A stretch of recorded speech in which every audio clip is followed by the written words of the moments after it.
Isso, podem ir devagarzinho.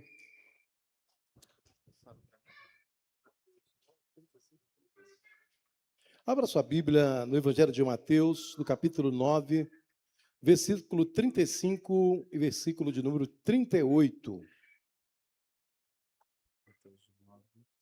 O olhar que cuida. Jesus andava por todas as cidades e todos os povoados da região, ensinando nas sinagogas, anunciando as boas novas do reino e curando todo tipo de enfermidade e doença. Quando viu as multidões, teve compaixão delas, pois estavam confusas e desamparadas, como ovelhas sem pastor. Disse aos discípulos: a colheita é grande, mas os trabalhadores são poucos. Orem ao Senhor da colheita, peçam que Ele envie mais trabalhadores para os seus campos. Senhor Deus, obrigado pela palavra lida e suplicamos que a Tua palavra continue falando à nossa mente e também ao nosso coração. É a nossa oração nesta hora, em nome de Jesus. Amém. Existe uma indiferença muito grande entre enxergar e ver. A gente, às vezes, cruza por pessoas na rua, nas filas. A gente enxerga, às vezes, os vultos. A gente enxerga o cliente. Mas vamos falar uma verdade, raramente a gente olha para a pessoa e diz assim, ali está um ser humano que foi chamado para a eternidade. Eu tenho aprendido a fazer isso. Olhar para aquele que, às vezes, chega aqui na igreja, porque a nossa igreja, pelo fato de estar estrategicamente localizada num lugar onde tem muitos acessos, quando entra alguém aqui, um morador em situação de rua, eu olho para ele e digo assim, ali está um ser humano que foi chamado para viver a eternidade. Tenho feito disso de um exercício da minha vida. Porque o nosso olhar, ele vai determinar a nossa ação. Se eu olho para ele simplesmente como um indigente, um morador em situação de rua, a minha ação pode ser uma. Mas se eu olho ele, a alma dele, como um ser humano com alma eterna, a minha abordagem vai ser diferente. Mesmo que, em alguns momentos, como já aconteceu aqui, de a gente ir até a porta, acolher com carinho, e a gente sempre fala que quando ele entra neste lugar, ele chega aqui, ele vai comer um biscoito, vai tomar um café, ele não vai sair daqui com fome. Mas já tivemos casos aqui que a gente tratando com carinho, com respeito, ele não nos respeitou. E aí, sabe o que eu fiz? De vez em quando. Aí eu chamo os nossos policiais que estão aqui, né? Você não quer ficar sentado. Você não quer respeitar? O senhor me dá licença que eu vou me retirar. Eu me retiro. Aí nós temos alguns policiais aqui, né? Né? Temos uns. Hoje, temos só um aqui hoje. E aí, eu não sei o que eles fazem, irmãos, eles são tão rápidos. O indivíduo que chegou aqui bravo, ele não demora um minuto que ele sai embora. Ele vai embora correndo mesmo, viu? Mas o tratamento é sempre pensando, eu estou me lidando com um ser humano que foi chamado para viver a eternidade. Mesmo nas horas que eu preciso chamar o policial, mesmo nas horas que eu tenho que dar uma bronca, eu olho para esse indivíduo e digo, eu estou lidando com um ser humano que foi chamado para a eternidade. Na verdade, nós vamos aprender hoje, e aí nós estamos naquela série de pregação, né? No sermão anterior, nós aprendemos que o amor de Deus é a nossa fonte inesgotável. Hoje nós vamos aprender que esse amor deve se tornar a nossa lente. Ou seja, o serviço cristão não começa nas mãos, ela começa nos olhos. Se não aprendermos a ver como Jesus vê, Nosso serviço vai ser mecânico, o nosso coração vai permanecer indiferente às dores do mundo. Alguém disse com muita propriedade que quem apenas enxerga encontra obstáculos ou apenas números e estatísticas. Quem realmente vê, encontra o próximo. É por isso que tem muita gente só encontrando estatística, números. Porque ele apenas enxerga, mas ele não consegue ver. O texto está no contexto de um retrato de uma multidão que estava desorientada. No capítulo 9, Jesus observa a multidão e descreve como ovelhas que não têm pastor. Essa metáfora, se a gente pode ser, é um retrato da desorientação que nós vivemos hoje. Nas ruas, os caos das redes sociais. E esse texto bíblico revela marcas dessa multidão sem pastor.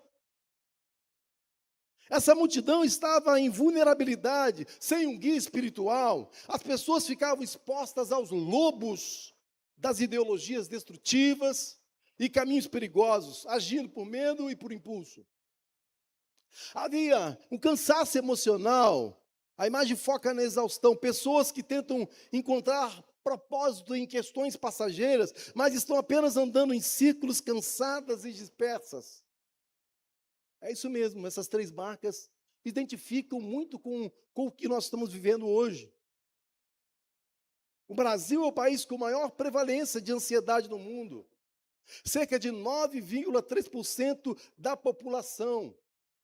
Nós estamos vivendo um tempo de muitas ansiedades. Sabe? Essa semana, na quinta-feira exatamente, nós começamos com os nossos pastores para conversar sobre o burnout. Esse esgotamento profissional, que vai atingindo o religioso, vai atingindo todos os profissionais de todas as áreas. E nós estamos vivendo um momento, irmãos, difíceis, e a gente sentou numa roda terapêutica com uma psicóloga, conversando um pouquinho, e a gente foi conversando um pouquinho de tantos pastores que passaram pelo burnout. A crise religiosa, a crise que mexe por dentro, o cansaço emocional, que não é preguiça, que é uma crise de sentido. A gente estava conversando entre pastores e colocando para fora as dores, o tempo que ficou exaustivo, difícil. Jesus olha e vê a falta de liderança genuína ali, porque eram como ovelhas sem pastor. Muita gente ao redor, mas poucos que realmente estavam se preocupando por o bem-estar individual de cada ovelha, de cada alma naquele contexto. Segundo o autor Charles, ele diz assim: o bom pastor conhece as suas ovelhas pelo nome, não por número.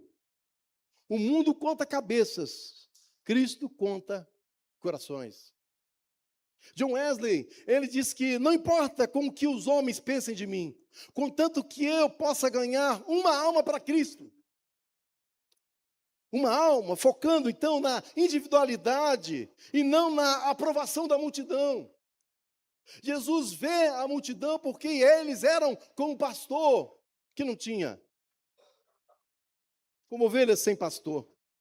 E eu fiquei pensando nisso justamente, irmãos, nessas três marcas. Que o pastor de ovelhas em Israel, no tempo de Jesus, ele era o guia do rebanho. Ele levava as ovelhas aos pastos verdejantes, às águas tranquilas. Ele protegia as ovelhas, defendia o rebanho dos predadores, dos lobos, dos ladrões. Ele arriscava a vida. Ele cuidava das ovelhas, curava as feridas, alimentava as fracas, buscava as perdidas. Ele conhecia cada ovelha, dava o nome a cada uma e conhecia suas características individuais. Então, para que a nossa missão, irmãos, seja transformada, nós precisamos olhar as pessoas não mais como estatística, mas com a mesma compaixão de Cristo, enxergar, captar a imagem de um rosto e ver e perceber a dor de cada alma. É possível que nós estejamos falando aqui para pessoas que estejam com dor na alma. É interessante porque, irmãos, o olhar que atravessa as aparências deve ser o olhar nosso. Jesus não vê ali uma massa de gente, mas ele viu a alma de cada indivíduo lá no interior, lá no seu interior. Ele viu, além dos rótulos sociais, religiosos da sua época. Muitas vezes, vemos apenas o vizinho difícil e o colega estressado. Vamos falar a verdade. Às vezes você está lá no trabalho e diz, que colega estressado. Que vizinho difícil. Sabe, o olhar de Jesus nos ensina e desafia a identificar a dor escondida por trás da agressividade ou do isolamento. Você já parou para pensar que há pessoas que reagem? Porque estão feridas. Porque foram feridas lá atrás, porque passaram por profundas decepções. Você já parou para pensar que um comportamento difícil é porque há alguma ferida gerada lá atrás e que ainda não foi curado? Isso é muito forte, irmãos.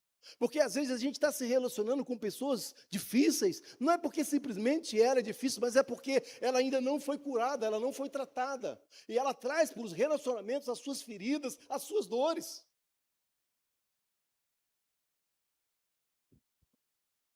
Quando a gente aprende com o olhar de Jesus, a gente vai entender que a pergunta não vai ser porque ela é tão difícil, mas a pergunta vai ser onde dói para que ela possa estar agindo dessa forma. Porque vamos falar a verdade, tem muitas pessoas que agem da forma que estão agindo porque ainda está doendo, a ferida está aberta.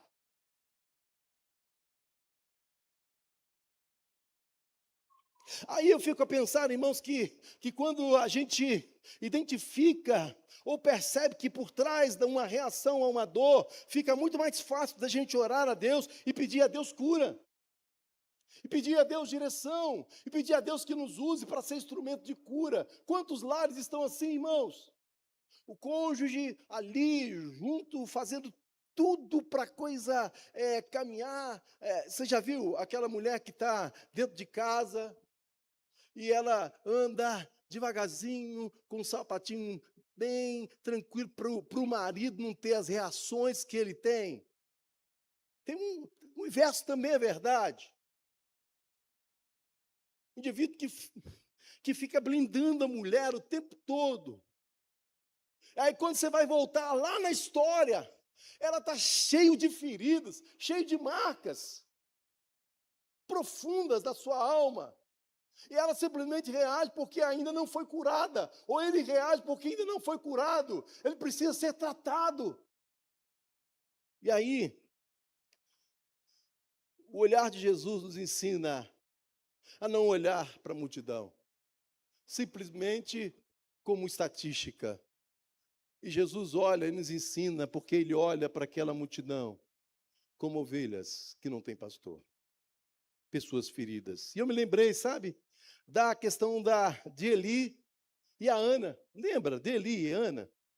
Diante da agonia silenciosa lá no templo da Ana, o sacerdote olha para ela e vê um comportamento aos seus olhos inconveniente.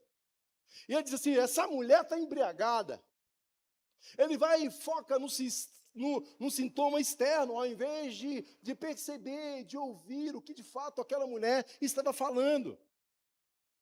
A realidade oculta. Uma alma ali atribulada, não embriagada. Ana carregava a esterilidade e o desprezo social. Seu comportamento estranho era um grito silencioso de esgotamento emocional. Ana estava esgotada emocionalmente e ela foi para o templo, começou a orar, começou a falar. E o sacerdote disse, a mulher está embriagada. O sacerdote não teve o olhar de compaixão e de misericórdia e nem conseguiu emprestar o seu ouvido. Ele trocou a acusação pela bênção. A cura de Ana não começou com a resposta de Deus à sua oração, mas quando sua dor foi finalmente validada e acolhida por alguém. Ah, meu irmão, minha irmã, quantas vezes o nosso olhar ele não é um olhar que, na verdade, precisa ser. Quantas vezes o nosso olhar, ele está carregado, irmãos, de preconceitos, carregados de conceitos que não trazem cura, que não trazem perdão, que não trazem vida. O olhar missionário, o olhar que deve ser pastoral de todos, não é porque você é tão difícil, mas sim aonde está doendo. Antes de diagnosticar um pecado, nós precisamos aprender a identificar uma ferida. E foi isso que o sacerdote não conseguiu fazer. Ele identificou, na verdade, irmãos, simplesmente o externo. Eu não sei como você chegou aqui hoje, mas pode ser que você tenha chegado aqui hoje, trazendo as suas feridas, as suas marcas do passado.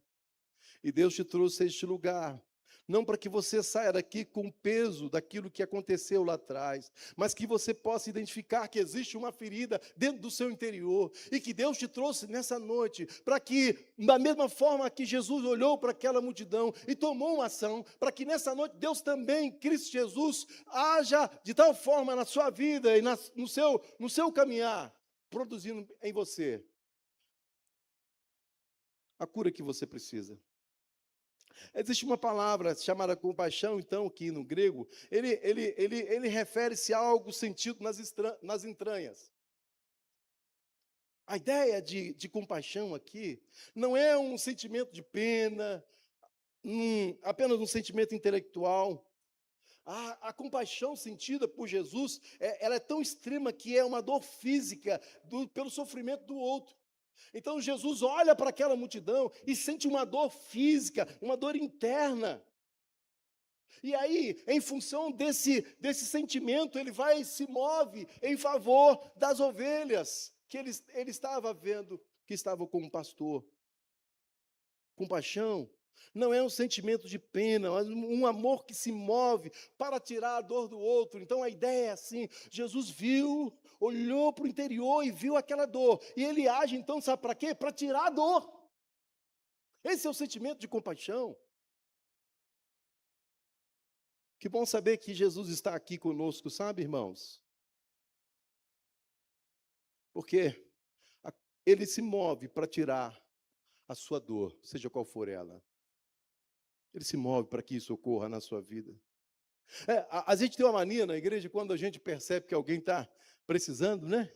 A gente diz assim: eu vou orar por você. Que bom, se isso acontecesse sempre, né? Mas a ideia é que a gente precisa ir além de orar por você, mas permitir que a angústia do outro afete a nossa própria agenda e afete as nossas prioridades é o grande desafio nosso. Então não basta só dizer assim: ô minha irmã, eu vou orar por você no seu momento difícil. Mas o orar por você tem que implicar numa mudança da minha agenda. O orar por você tem que implicar no espaço de eu poder ligar para você. O orar por você tem que implicar na minha ação direta contigo. Não é só simplesmente orar, eu vou orar por você, porque essa tem sido a nossa atitude enquanto o nosso olhar não for transformado. É mais do que orar pelo outro. O primeiro serviço que devemos ter, sabe, eu fiquei a pensar, e que hoje está cada vez mais difícil, é a gente emprestar o nosso ouvido. Eu quero fazer uma perguntinha para você que está aqui hoje. Qual foi a última vez que você emprestou o seu ouvido para alguém?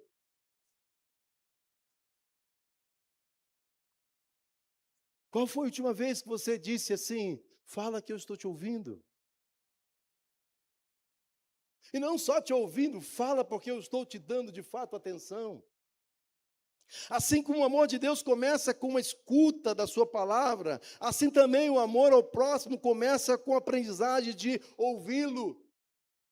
E esse é um exercício, irmãos, que a gente está perdendo, vamos falar a verdade, porque a correria do dia a dia, a gente não tem muito tempo para ouvir o outro. Geralmente, quando a gente escuta o outro, sabe que de fato a gente já tem a solução. Você já reparou isso? Nós somos especialistas nisso. A pessoa começa a contar, você já tem a solução. Quando não tem a solução de remédio. Não é não? Quantas pessoas já têm a solução do remédio? Nem é médico. Ah, eu estou com uma dor de cabeça, a pessoa já tem um remédio. Rapidinho. Vamos nos tornando médico, fisioterapeuta, a gente já tem resposta rápida. Mas a gente se esquece que antes de dar qualquer resposta, às vezes a pessoa não está nem querendo o seu remédio, está querendo simplesmente expor a sua dor, colocar para fora a sua angústia, colocar para fora as suas dificuldades, as suas necessidades. Sabe, quando Jesus olha e enxerga aquela multidão que não tinha como pastor, o olhar dele é um olhar diferente. Então, antes de mover as nossas mãos, nós precisamos parar os nossos pés para escutar.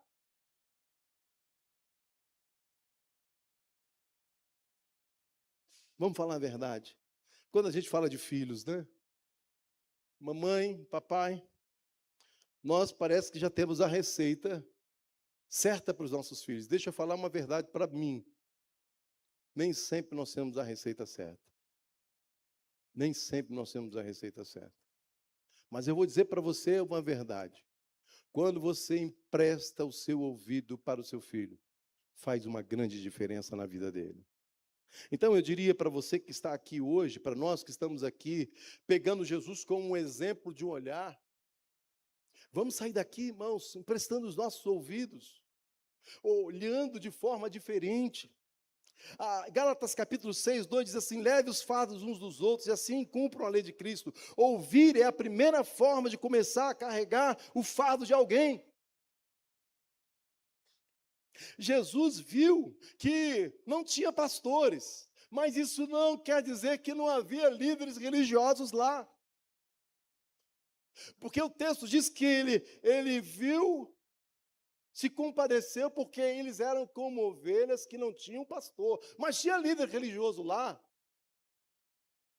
E aí é interessante porque em João no capítulo 10, de 12 a 13, Jesus faz a comparação entre o bom pastor e entre o mercenário. O mercenário que não é pastor e a quem as ovelhas não pertencem, vê vir o lobo, abandona as ovelhas e foge. O mercenário foge porque é mercenário e não tem cuidado com as ovelhas. Lá tinha líder espiritual, mas estava faltando pastor, estava faltando pastoreio. E aqui, eu diria, irmãos, e diria que todos nós aqui precisamos ter um coração de pastor, um coração missionário. Nós amamos porque Cristo nos amou primeiro. Então, se esse é a motivação do nosso amor, nós precisamos ter um coração de pastor, todos nós. Ele nos amou primeiro, e como resposta desse amor, nós amamos. Já o mercenário, não. O mercenário, ele quer lucro, ele quer status, ele quer aplauso, ele quer o financeiro. E parece-me, irmãos, que isso não é função só do pastor Marco Antônio, ou do pastor líder, mas daquele que não tem um coração no pastoreio, um coração de amor, porque ele quer aplauso. Ele quer status, ele quer reconhecimento. Porque vamos falar a verdade, irmãos, lidar com pessoas não é fácil, porque quando você lida com pessoas que só quer reconhecimento, só quer status, às vezes ele não deixa para aparentar muito a questão financeira, mas ele vai pelo lado do status, ele vai pelo lado dos aplausos, que é tão maléfico como aquele que vai simplesmente querendo obter o financeiro. Aquele que tem um coração de pastor, um coração missionário, ele é filho, ele é servo, ele não fica escolhendo lugar para trabalhar, não, porque a gente tem observado isso, irmãos. Gente que, se você colocar para algumas atividades, ele vai dizer assim: essa eu não quero, essa não serve para mim, eu quero alguma coisa maior, de maior status. Ele é um negociante dos ministérios, sabe? Aquele que tem o coração de pastor, ele permanece e se sacrifica. Mas aquele que não tem a reação quando está diante de uma crise, ele foge quando o custo fica muito alto. O foco do coração de pastor é o bem-estar da ovelha. O foco do coração mercenário é o seu próprio conforto. Ele quer conforto. O mercenário vê o lobo, ele vê um problema difícil, uma crise, ou alguém que exige sacrifício, sabe o que ele faz? Ele foge. Ele abandona o poço porque é um contratado, não é um pai. E eu fiquei perguntando a esse texto, e eu perguntei, precisamos nos perguntar, somos missionários movidos ou mercenários da fé? O mercenário se retira quando o custo do serviço fica alto demais para o seu próprio conforto. E aí eu fiquei pensando, existe o mercenarismo espiritual, moderno. Ele vai se infiltrando na liderança de uma forma sutil, ele vai transformando o serviço em negócio. Gente que está nos ministérios, está servindo, esperando que Deus pague com bênçãos materiais ou sucesso pessoal, o fato dele estar servindo. Gente que vai, como diz, barganhando. Gente que vai querendo visibilidade. Ou seja, trabalhar para ser notado, elogiado, ou para manter um status dentro da comunidade religiosa. O mercenário usa as pessoas para atingir seus objetivos. O missionário se entrega para que as pessoas alcancem o propósito de Deus. Essa é a grande diferença entre um e o outro. E aí, irmãos, nós precisamos de, na verdade, uma visão. De que a seara é grande, a visão correta, sabe que vai gerar? Vai gerar uma urgência santa que vai nos tirar da inércia. Então, quando o nosso olhar muda, a nossa atitude também muda. A gente não consegue ficar inerte diante da multidão que sofre. A grande comissão, ela não é uma opção a ser considerada, mas ela se torna, então, um mandamento a ser obedecido, porque eu olhei a multidão está sofrendo, a multidão precisa, então eu me coloco à disposição, a partir desse olhar, para servir o outro. O problema não é a falta de pessoas precisando de Jesus. Na verdade, o grande problema que a gente vive é a miopia espiritual. Max Lucado tem um livro chamado Derrubando Gigantes. E ele fala sobre a miopia espiritual. E ele diz assim, é a incapacidade de ver além do eu. Ela nos faz olhar para o espelho quando deveríamos estar olhando pela janela. Olhar missionário e ver o potencial de um discípulo onde o mundo vê apenas alguém perdido. Isso é desafiador para todos nós, viu, irmãos? É importante que a gente possa, então, ver a dor. E o serviço será, na verdade, algo muito importante para nós, porque ele começa no olhar. Não é uma tarefa burocrática, é olhar a dor do outro. Evite tornar-se um profissional da religião, porque Deus busca amantes de vida, não técnicos de sistemas ou manuais. Sabe, parece que nós estamos vivendo um tempo, irmãos, de que a gente vai reproduzindo a nossa fé como boneco. A gente entra, senta na igreja, ouve a palavra, recebe a palavra e vai para casa. A gente vem no domingo que vem, entra, senta, às vezes no mesmo lugar, ouve a palavra e vai para casa.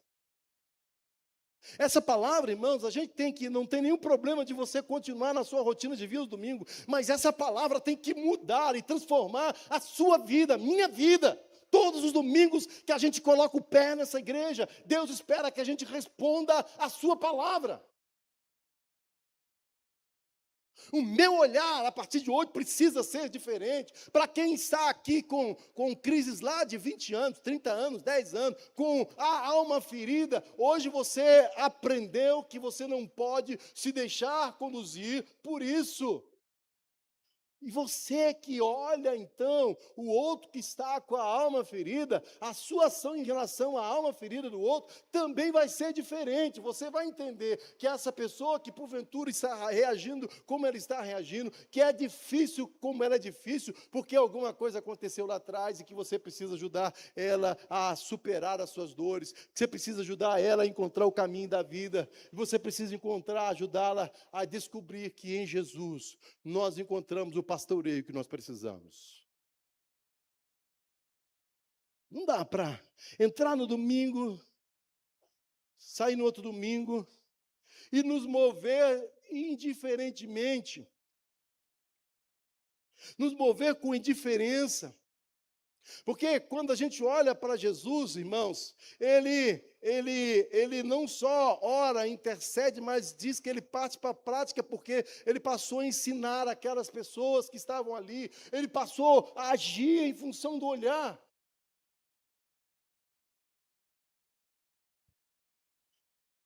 Nós poderíamos dizer que nós precisamos de uma cirurgia espiritual na nossa visão.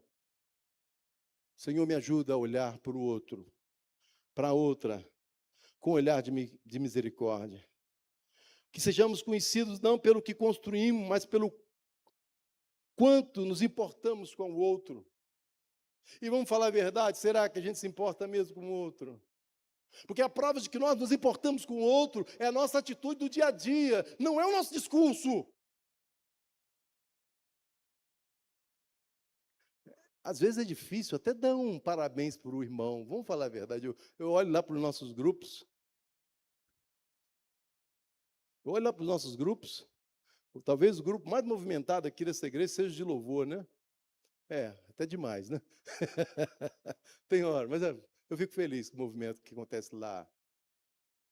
Mas movimento até de aniversário, irmãos, a gente tem dificuldade de dar parabéns para o irmão. Aí está lá, o irmão José, aleatório, fez aniversário. Aí você tem lá uma pessoa dizendo assim, irmão José, parabéns, irmão José. Um nome, eu falei, não é possível. Será que ninguém olhou que o irmão José está fazendo aniversário e que você simplesmente, parabéns, irmão José. Parabéns, irmão. Tinha que ser, irmãos, assim, uns 20, 30, dando parabéns para o irmão José. E quando morre alguém? Olha lá, essa semana, a Kátia perdeu a avó. Isso, depois de ter deixado o legado, mais de 90 anos. Quem é que colocou lá atrás do luto assim? Eu estou orando por você. Não precisa escrever muita coisa, não. Conta com as minhas orações. Não deve ter tido 5 pessoas, teve? 5? 5. Aí, viu? 5 pessoas. 5 pessoas. O olhar precisa ser transformado, irmãos. Jesus olhou, viu e tomou ação. Ah, mas pastor, você não sabe a correria do dia a dia? Eu não sei mesmo. Mas eu tenho certeza que você rola muitas vezes o Facebook durante o dia. Não, seu Instagram. Chega uma hora que você tem que parar. Você não é máquina? Não tem? Alguns segundos para dizer assim, irmã Kátia, eu estou orando pela sua vida.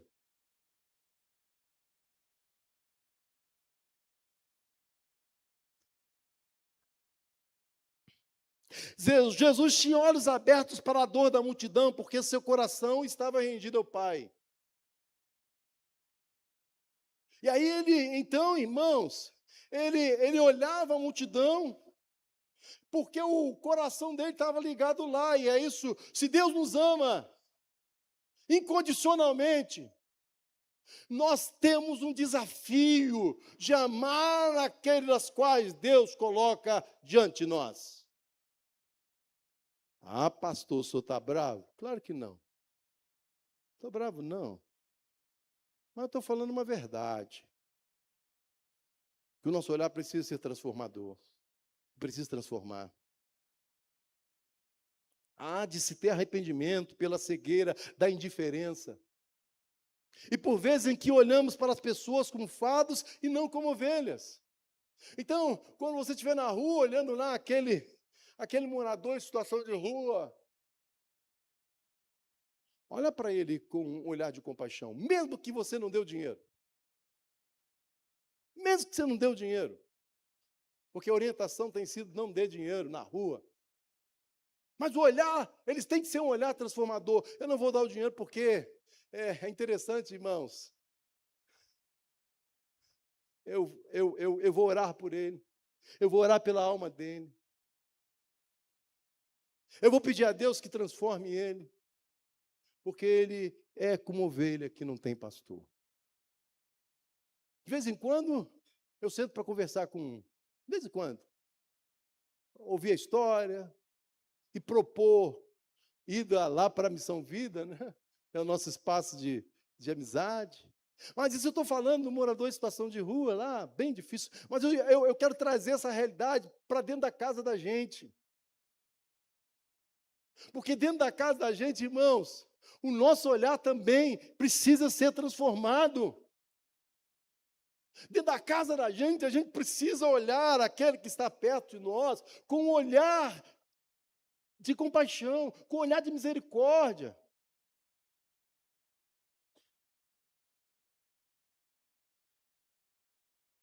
Que o Espírito Santo nos dê olhos de compaixão para identificar quem está cansado, disperso ao nosso redor. Porque, gente, sabe, eu participei de 2 velórios inesquecíveis.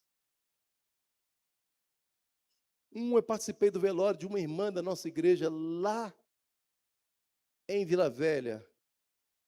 Nós tínhamos visitado ela alguns dias anteriores e foi o suicídio que ela cometeu. A nossa irmã lá cometeu um suicídio. E aí eu falei, Deus, será que faltou da nossa parte um olhar diferente para ela? Será que a gente não conseguiu perceber a dor que estava na alma dela? Que coisa horrível, sabe? Imagine alguém da sua comunidade que se mata. E aí você pergunta assim, será que a gente não conseguiu perceber a dor dela? A igreja não percebeu. E foi do outro velório que eu participei de uma família rica, rica mesmo. Uma menina bonita, se preparando para a faculdade. E me deparei naquele momento daquela dor, daquela família. E a pergunta era, por que, minha filha? Se você tinha tudo. Inesquecível. As cenas, os gritos, o desespero, parece que está aqui na mente, sabe? Falta de atenção, não sei. Não está aqui a gente para pré-julgar ninguém, né, irmãos? Mas o bem da verdade é que o nosso olhar precisa ser um olhar transformador dentro da nossa casa.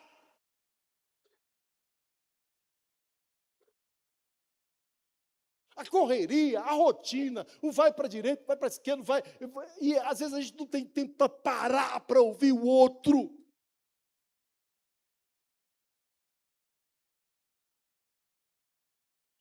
Eu escrevi assim, orar para que o Senhor da Seara nos envie como trabalhadores, que não fogem diante dos lobos, mas permanecem por amor. Os olhos enxergam a multidão, mas somente o coração é capaz de ver o indivíduo. E eu fiz essa oração então e pedi, Senhor, que esse amor que o Senhor derramou por mim um dia, seja manifesto de uma forma muito especial na minha vida, para que ele nunca esfrie, para que eu consiga amar apesar de.